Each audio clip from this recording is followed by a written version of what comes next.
Welcome to the Mailtime Podcast. I'm joined today by one of the most preeminent Jewish lawyers in America, Sean Burstyn. Thank you so much for taking the time. Daniel, thanks so much for having me. Appreciate that warm intro. I'll be sure to save the podcast.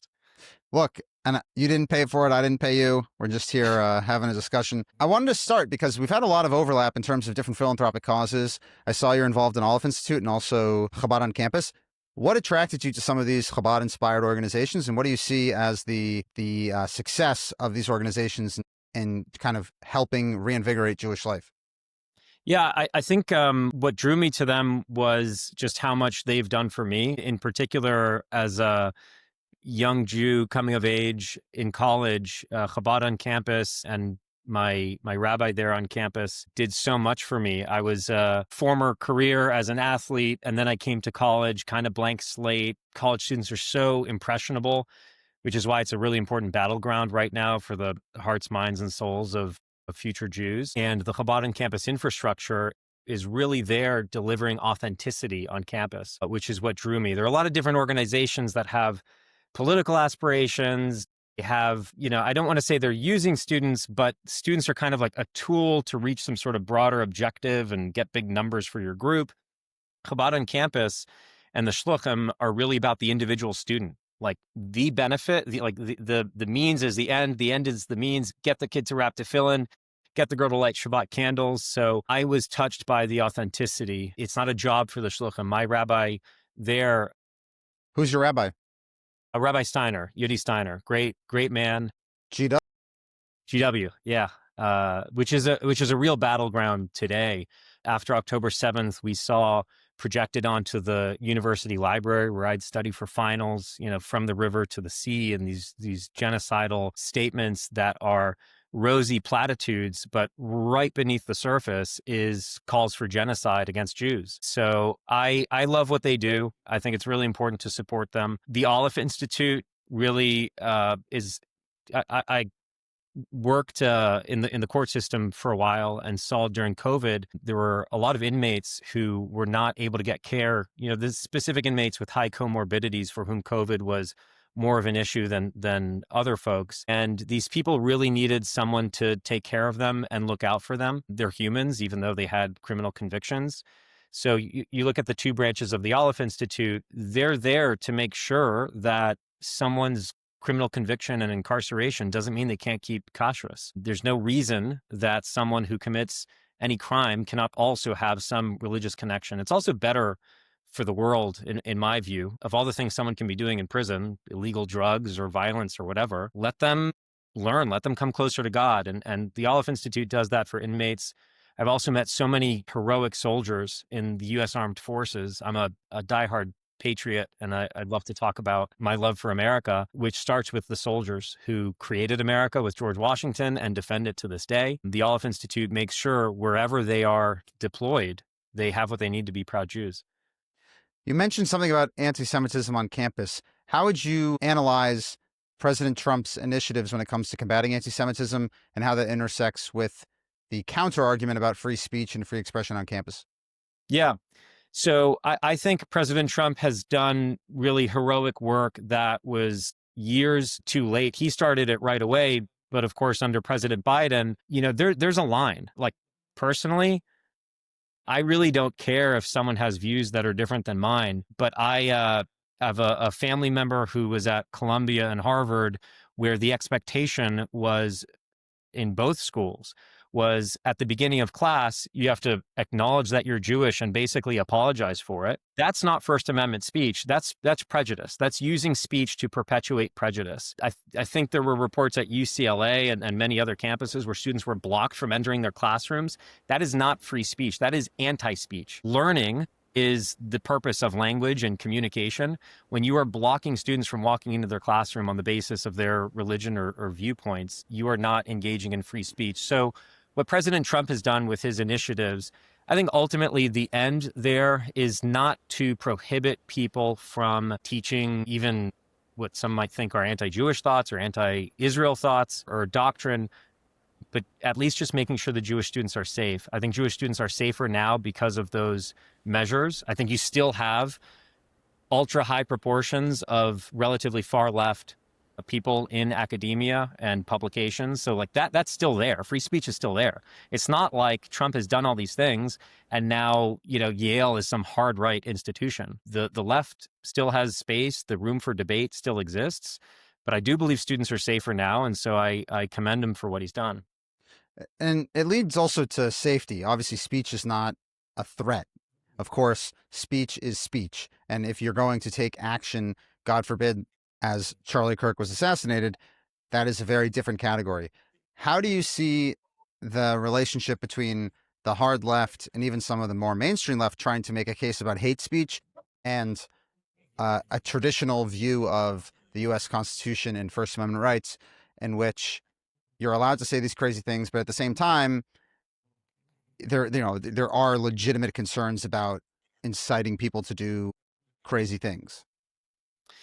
Yeah, there are very fine lines. The oldest example is you can't yell fire in a crowded movie theater because you'll get unless there is a fire, you'll get a needless stampede and people can, God forbid, get hurt. So I would say in every instance, there is a fine line, but universities do not need to accept federal government money. And the federal government money comes from me and you. We pay our taxes. And so the government doesn't need to endorse every view.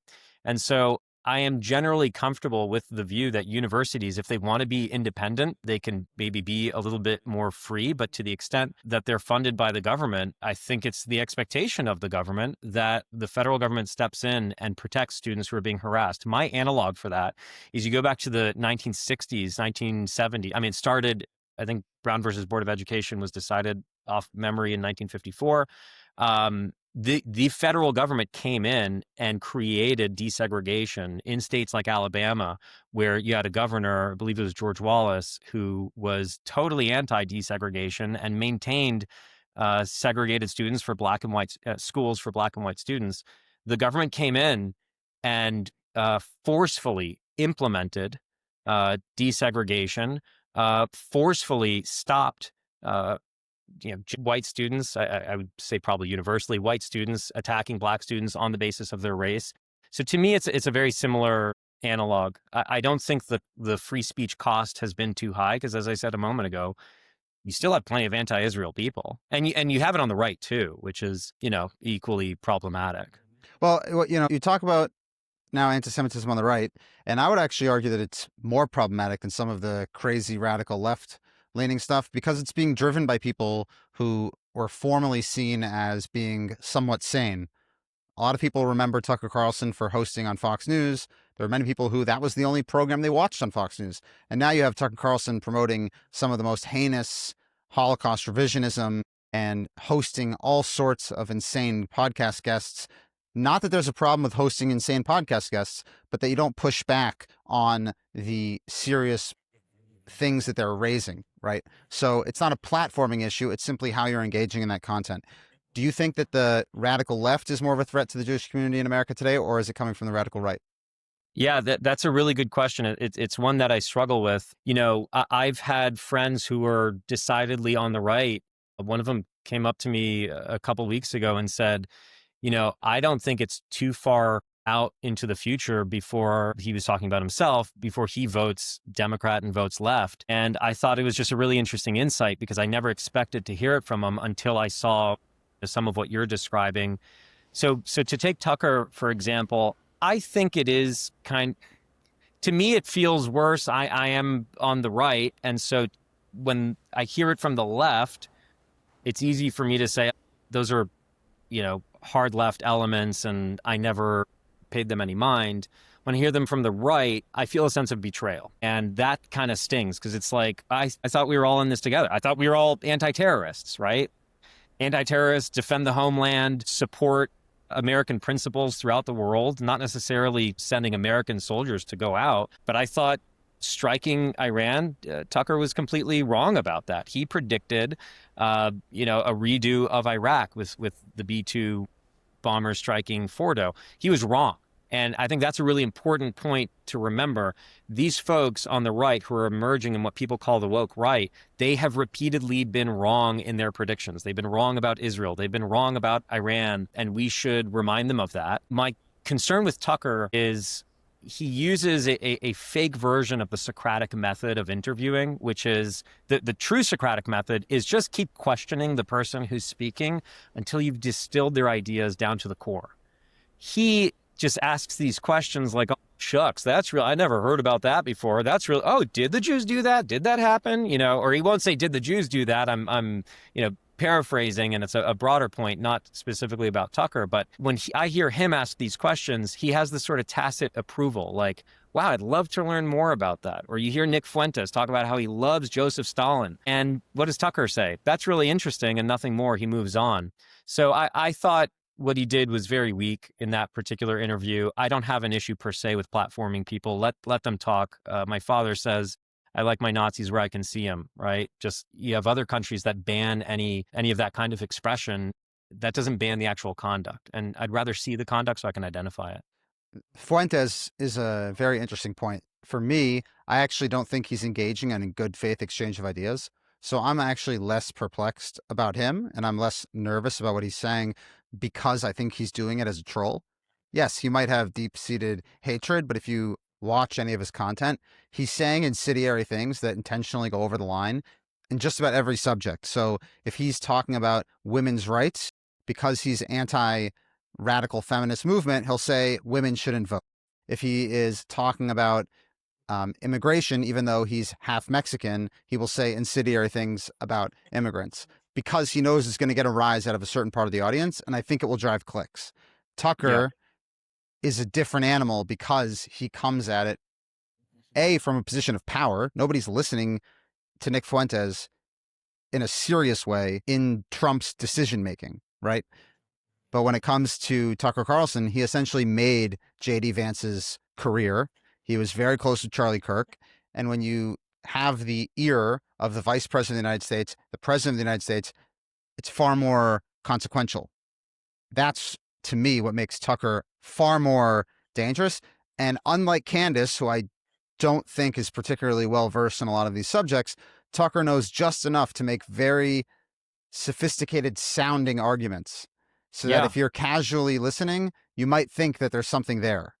But at its core, he's also kind of trolling, but it's much more dangerous. And I actually think it's worth noting on the subject of Tucker, the people who really were against him in the late teens, early 2020s here at Fox News was actually the ADL. The ADL came at him very hard about all sorts of made up things that also pushed him a bit. Obviously, that's not an excuse for pushing you to these crazy levels, but it is worth noting in the history of what he did, how the attempt to brand him some sort of white nationalist really had a negative impact on his feeling toward the Jewish community.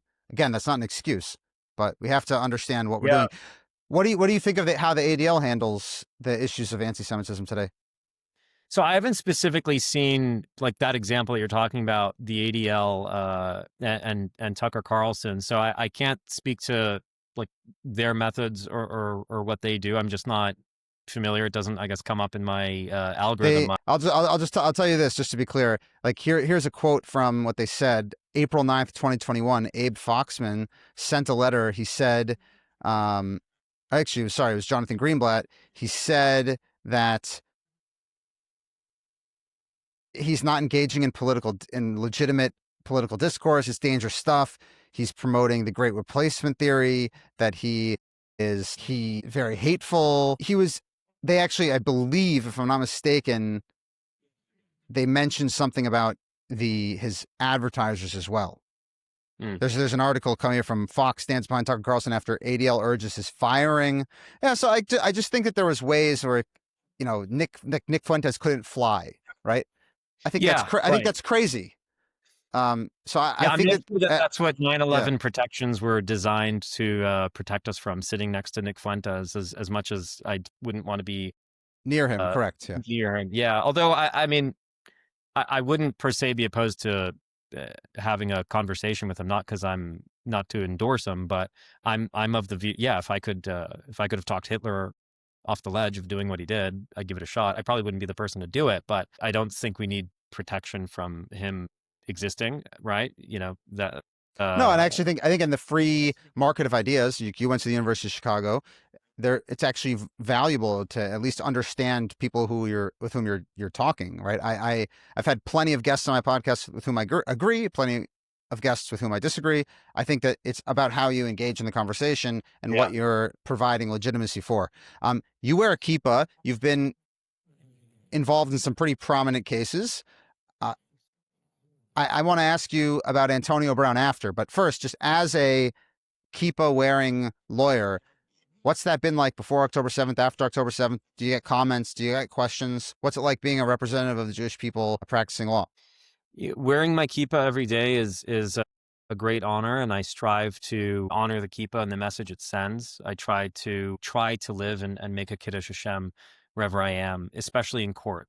I'll give you a pre-October 7th anecdote really, really quickly. There are a lot of people who, as they enter the courtroom, will take off their kippah and put it in their pocket or something. And I think that's the worst thing you could do. Rabbi Jonathan Sachs, a great rabbi of the UK and the world, who also had a close relationship with the Rebbe, who had and still has a great influence on me. He said something along the lines of, the world respects Jews who respect Judaism. And I think when people cut corners, they come off as corner cutters. I think it looks very weak. I once had a major case with an emergency injunction hearing. It was against the municipal government, and we needed an injunction, an emergency hearing in court, like within 48 hours, to stop the implementation of a law that was going to adversely affect a client of mine. And the judge says, I'm totally slammed, but good news. The courthouse in emergency situations will open on Saturdays. So we'll see you all on Saturday at 9 a.m. Thank you. Goodbye. And I said, Judge, sorry, one quick thing I got to tell you. I said, I'm Sabbath observant and I'm the attorney for this client. And just as I'm a Cuban Jew. This was a Cuban American, not a Cuban Jew judge. Before I finish, which is to say, you'll hear the story. The world, I think, knows who we are when we live in this way. He cuts me off. He says, more or less, Mr. Burstyn, say no more. I'm going to call the sergeant at arms of the courthouse and see if they can open up on Sunday instead of Saturday. I didn't even need to finish the sentence. We sit there. He goes and makes the phone call, comes back and says, in the 100-year history of this courthouse, he said, it has never opened up on a Sunday instead of a Saturday. As long as it's all right with everyone and we don't need to push into the next week, we'll have our kind of mini trial on a Sunday. And you have this whole courthouse, it's dead empty, except for us. And that judge wasn't honoring me. He was honoring the concept of, there are people who believe in Hashem and they stand by it and they don't break. And if you're honest and you have these principles, I think the world treats you even better for it. We were talking a moment ago about anti-Semitism, calling it out. I think it's very important to do that, but it's just as important to be right. There's the saying, I'd rather, X number of people go free than one innocent person be guilty. I think the same is true in the case of anti-Semitism. If you're going to call out anti-Semitism, you better be right. Because if you are wrong, nothing, in my view, will make a non-anti-Semite anti-Semitic faster than wrongly accusing them of being an anti-Semite. And so I've really seen a ton of love and positivity around my Judaism and being Jewish. People are interested in it. Pre and post October 7th, October 7th in a spiritual, sadly, it accomplished a lot of damage, horrific damage, but it backfired spiritually. I think the Jewish people are stronger and closer than they've ever been before. I think the world recognizes, we have obviously a PR issue that we have to deal with, but in my day-to-day life, it's all high fives. I'll share one more quick anecdote. I was on campus as a student, and I'd go knock on doors, invite people to Shabbat dinner, and a student comes up to me and says, "I'm Jewish, but I'm not." I said, "What do you mean?" He said, "My grandmother was in the Holocaust, and my parents, knew what happened to her, and said they'd rather just no kippahs, no Magen David, nothing, because of what happened to us in the past." And so I think there's an issue, which is if you overcast the light on anti-Semitism where it doesn't really exist, you end up reigniting trauma. I'd rather focus on Jewish pride than negativity around it. I think that also ties into the Chabad message, right? And that it is important to build. And I've spoken up on a lot of different issues when there's, whether it's financial fraud or charitable causes misleading people. So I definitely know that it's important to speak up on certain things that are tough as well. But it is very important to speak up and shine that bright light, and to be able to bring positivity within your community, and especially in the online space now. I think there's just so many reasons to be downtrodden, but it's also very important to remember the blessings and the tremendous opportunities that Jews around the world have, and specifically Jews in America. We really have an unbelievable situation in which there's so many people around that are deeply troubled about the situation for the Jews. There's so many people that are troubled by anti-Semitism. There's so many allies that want to be there and support the Jewish community. I think it's important to promote that and to actually continue to build. I think sometimes when you have the anti-Semitism obsession, it can get away from institution building and from actually trying to strengthen the community and to bring people together. I think that's something that has to be evaluated. We were talking a lot about free speech, and one of your previous clients definitely has a lot of free speech, was, I think, the greatest walk-off in the history of the NFL. Antonio Brown just ripped his uniform off and ran out of the stadium. That was awesome. What was that like representing Antonio Brown, as far as you can talk about it? Yeah, sure. So there are things I can't say due to confidentiality reasons. What happened at the Jets game is not a secret. That was epic.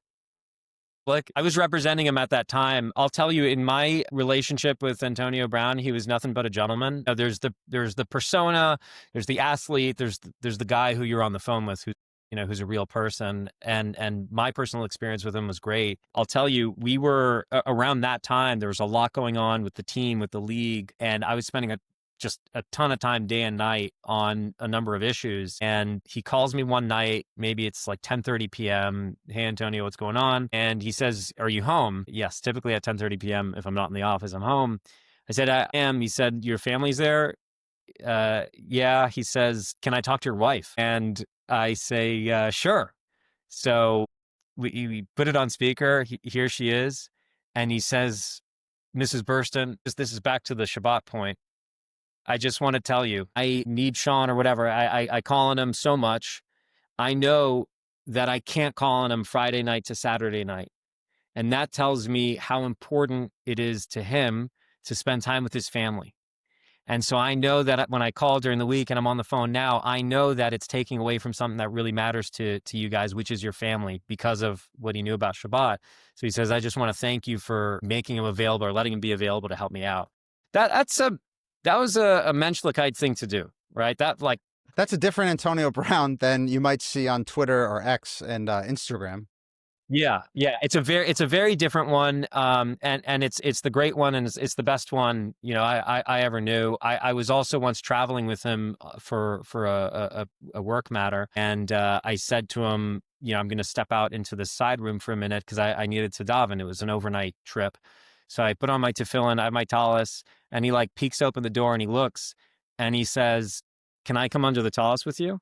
I said, of course. So I'll later I'll show you a picture, but I daven Shachris with AB, and yeah. I loved it. I was so touched. He's That's amazing. Did he ask to put on tefillin, or was he a little confused? He did not ask to put on tefillin. But look, there's all with celebrities and high profile people. I would tell people, look, there are things in society you should judge as right or wrong or whatever. But no one should ever think with celebrities or anyone that what you know of them, people you've never met before, is everything that they are. Because there is so much more that you don't see. No one's 24/7 on social media where you can watch everything. There's no one you've known since childhood to understand why they are the way they are. And so society needs to be a little bit forgiving before they start piling on to people about stuff, because there's a different version that people don't see, and I saw a great version of them.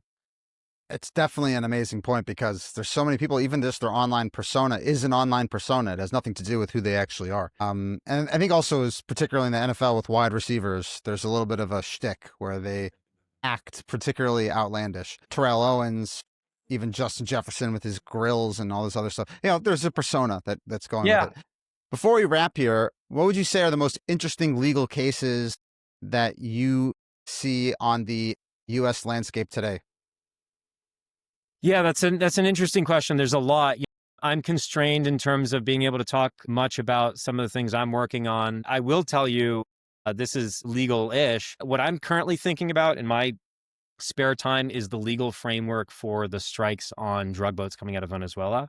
I think that's a really fascinating issue. And I'll just say very quickly on it. If those boats had a single grenade that could kill, say, 20 people max, and you knew they were coming to America, no one would have any hesitation if they saw the government striking those boats the way they're striking them now. Let's assume for a minute that those boats do in fact have, say, fentanyl in enough quantities to kill 20,000 people. I think it's very interesting that with the grenades that could kill 20 people, everyone's like, yeah, for sure you can strike that. With drugs that could have a far worse outcome, people are expressing hesitation. And so I actually think the president on that, if he's outside of a traditional legal framework, it's only because he's ahead of it, not in violation of what the commander-in-chief's obligation to do is. So I studied international affairs in undergrad and law at University of Chicago. And so that's kind of what's on my mind in terms of what's legally going on there and how can they make it work. And of course, a lot of this stuff is driven by Trump's personality. So I would even imagine that some of the people who privately would be in agreement with him, at least now publicly, are going to say all sorts of outlandish things to try to attack the president simply because they just like him. Yeah, the president, it's kind of like we were saying about wide receivers, right? They've got like broad personas, but you're not sitting in the meetings. You don't know. There's a lot of information that we don't have. So I think everyone should hold the government to account. No one should let anyone kind of run off with the powers of government, but no one should be confused and think that they actually have the full picture and can make the decisions that the military has split seconds to make, for example. Absolutely. And Israel learned that the hard way. And it's the reality today between TikTok, Instagram, X. Everyone thinks they have all the information. They think they have everything at play, but there's a lot more going on. And it's important to keep that in mind. But Sean Burstyn, I really appreciate you taking the time. I know you're a very, very busy guy. And thank you so much for representing the Jewish people as you do, and continue to wear your kippah proudly and to put your money where your mouth is, your time where your mouth is, and help so many Jewish causes philanthropically as you do day in, day out. Thank you, Daniel. I appreciate it. Love the mail time. Love the pod. I really appreciate you having me.